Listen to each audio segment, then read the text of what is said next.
Ipinahanap ako ng kapatid na Eduardo V. Manalo, ang tagapamahalang pangkalahatan namin sa Iglesia ni Cristo. Dahil sa video na in-upload ko.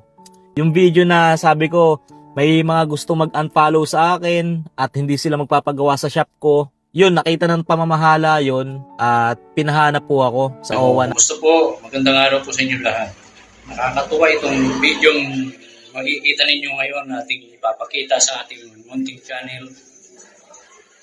Dahil ito ay trending sa Facebook. Nakita ko lang ito sa Facebook. Siya ay miyembro sa Iglesia ni Cristo, si kapatid na Nix. Nix ang kanyang pangalan sa kanyang page. Sumama siya sa rally noong bago hulihin, bago sumurrender.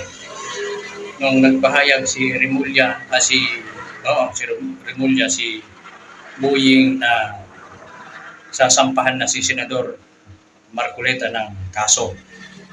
May mga rally noon, ang Iglesia ni Cristo, 3 araw, sumama siya noon. At sinabi niya sa kanyang video na marami daw ang nangbas sa kanya. Hindi na daw magpapagawa sa kanyang shop. Anong dahilan? Para maliwanagan po kayo sa video ito, sabay-sabay po natin panoorin kung ano ang kanyang sinabi. Bago natin gagawan ng reaksyon. Play ko yung kanyang video at gagawan po natin ng reaksyon. Ipinahanap ako ng kapatid na Eduardo V. Manalo, ang tagapamahalang pangkalahatan namin sa Iglesia ni Cristo. Dahil sa video na in-upload ko.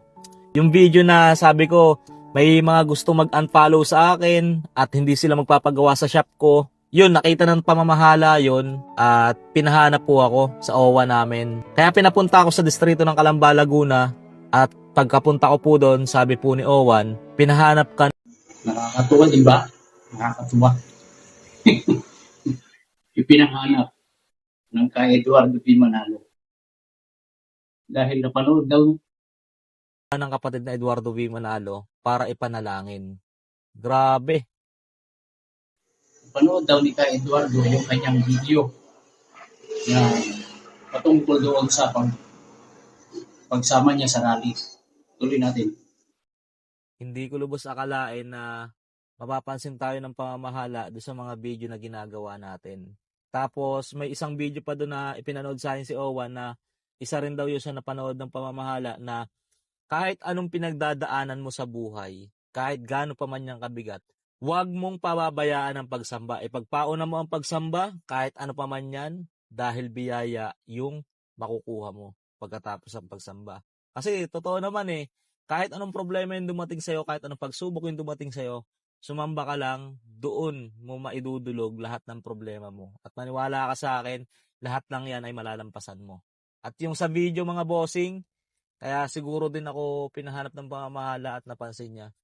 Kung mapapansin nyo doon sa video, wala akong pakialam kahit i-unfollow man ako, kahit hindi sila magpagawa sa shop ko, basta makipagkaisa lang ako sa panawagan ng pamamahala at manindigan na Iglesia ni Cristo ako. Ayun.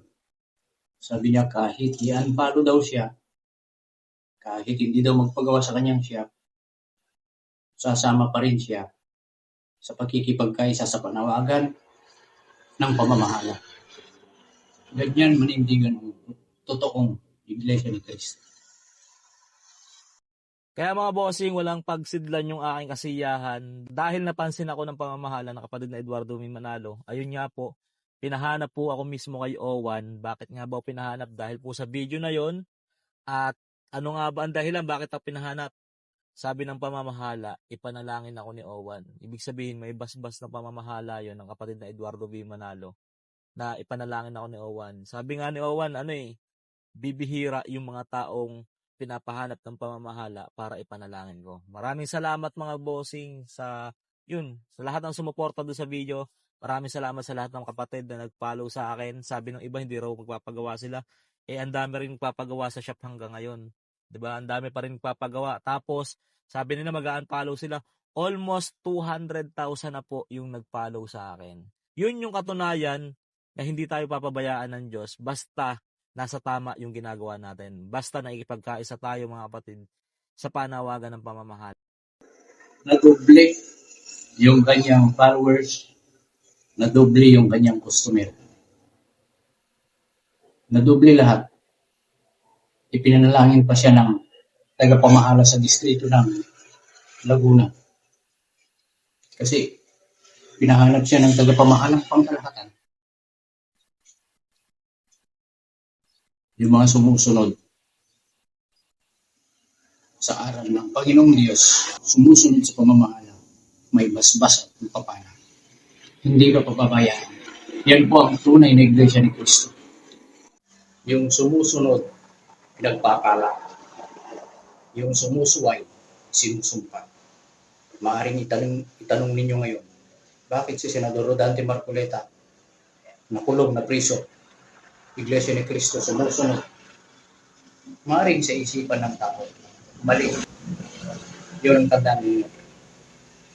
Sa ating pananaw, sa ating isipan, sa paningin natin, mali. Pero walang imposible sa Panginoong Diyos. Yung mali sa tao nagiging tama sa ating Panginoong Diyos. Basta't sumusunod, pinagpapala.